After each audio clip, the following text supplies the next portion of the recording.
خدا کا درخت۔ درخت کیا ہے؟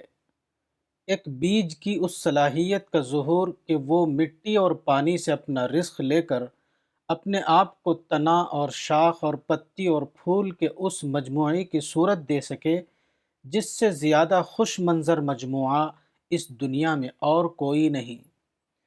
انسان کی مثال بھی کچھ اسی قسم کی ہے۔ وہ اس دنیا میں ایک بیج کی مانند ڈالا گیا ہے۔ اس کو اپنی کوششوں سے درخت بننا ہے۔ خدا کی اس دنیا میں اس کے لیے رزق کے بے پناہ ربانی مواقع رکھ دیے گئے ہیں۔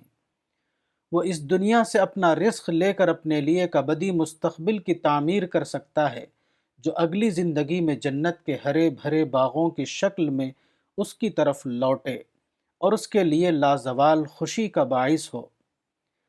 اس کے برعکس جو لوگ ان مواقع سے اپنا ربانی حصہ پانے میں ناکام رہیں، ان کی مثال اس بیج کی سی ہے جو کسی پتھر پر پڑ گیا ہو یا جس نے کسی ناموافق زمین پر جگہ پائی ہو۔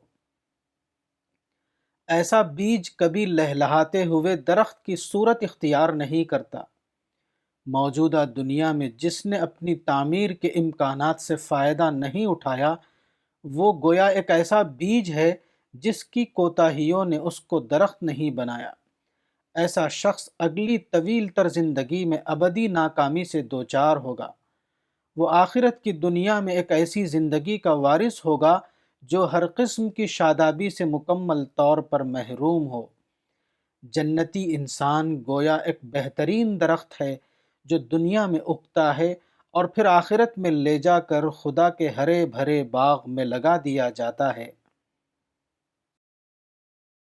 کتاب باغ جنت، مولانا وحید الدین خان، صفحہ نمبر 23۔